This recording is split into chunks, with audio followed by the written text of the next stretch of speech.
Oh, buona giornata, abbiamo ripreso in mano qua per forza di cose la camera che è un po' che non usavo e finalmente mi sono ricordato anche questa di caricarla e di tenerla pronta.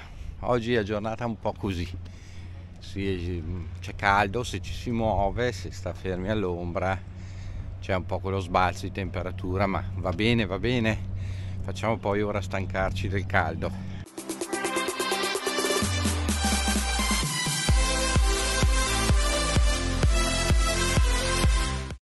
Allora, dicevo, sono stato interrotto da un caro amico.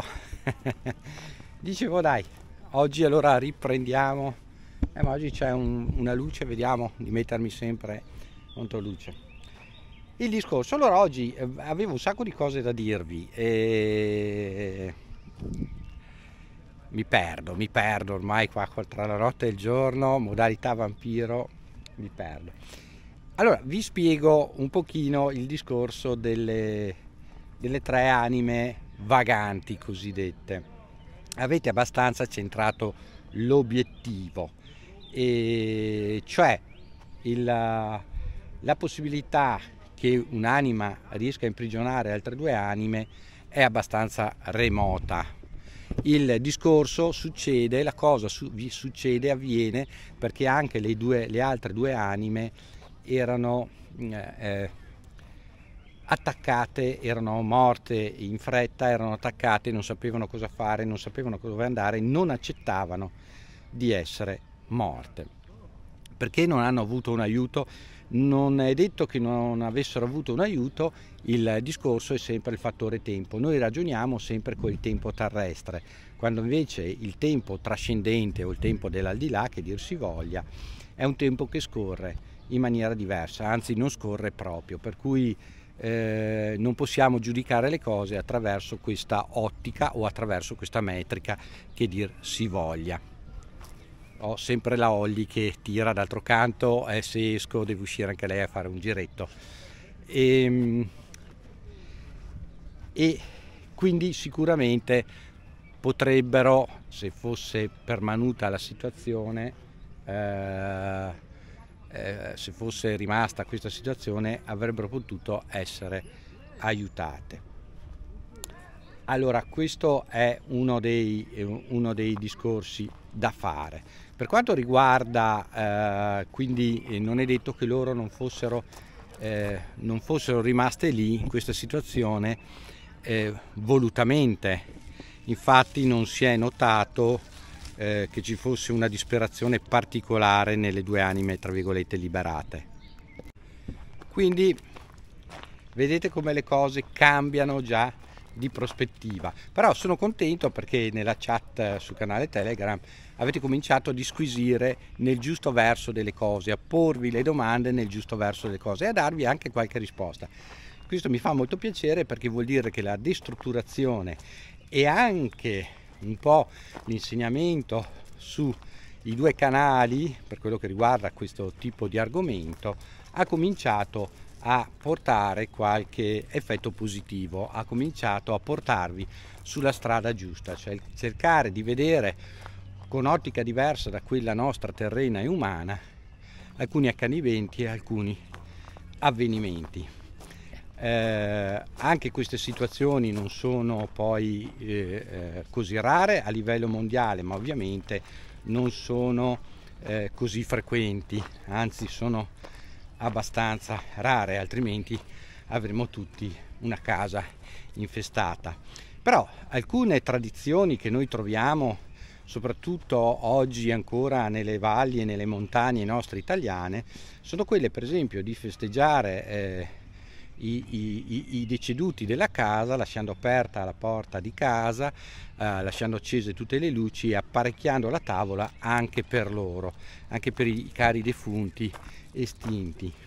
Questo nasce, questa tradizione, questa cultura nasce sì da alcune credenze, da alcune leggende, ma anche dal fatto che in tempi più remoti, quando la spiritualità era presa maggiormente in considerazione di oggi, si era più consci del fatto che in alcune case ci fossero delle presenze e quindi delle anime erranti erano più conosciute, o anime vaganti che dir si voglia, erano più conosciute del momento odierno, di oggi, insomma, della situazione odierna in cui noi, insomma, rinunciamo a queste conoscenze a favore di altro. Bene, quindi non entrerò nei dettagli perché ovviamente ci arriveremo adesso un passo alla volta, ma insomma la spiegazione di Zaffira, di Viola e di Eugenio è questa. Tutti e tre, per quanto una li tenesse tra virgolette segregati, in realtà lei era quella che già aveva preso un po' più di coscienza e si muoveva di più all'esterno del luogo dove loro si erano autorinchiusi. Questa è la spiegazione più semplice e veloce. Ci sarebbero delle cose da dire, ma per oggi ci fermiamo qua perché dobbiamo cominciare a capire altri passaggi per capire poi il resto della situazione. Ma ne riparleremo, vi porterò, continueremo con gli angeli, ma vi porterò anche altre indicazioni di entità che convivono con noi, convivono in questa situazione terrena, perché sono, diciamo sempre, sono entità spirituali basse, nel senso a bassa frequenza, ma ce ne sono e ce ne sono alcune che io presumo non avrete mai sentito parlare, ma ci arriveremo. Intanto facciamo dai Olli questo pezzettino qua di strada insieme, sempre che non mi investano, e cominciamo a, mamma mia, tutti qua oggi, e cominciamo a capire queste cose. Allora, ringraziandovi tutti sempre di essere stati con me, mettete il like, iscrivetevi al canale, condividete il video, aiutatemi, sostenetemi in questa maniera. Ci sentiamo nel vlog di domani e oggi proverò a buttare fuori il primo short sul primo canale, un po' su questi fatti strani ma veri, e vediamo un po' anche cosa succede se YouTube apre un po' i lacci della borsa, come si dice, e permette che i video girino un po' più liberi, portando anche qualche short. Devo vedere anche qua sul Pirata su cosa incentrare, piccole nozioni di conoscenza. A tutti un caro saluto, ciao da Ermanno, ciao!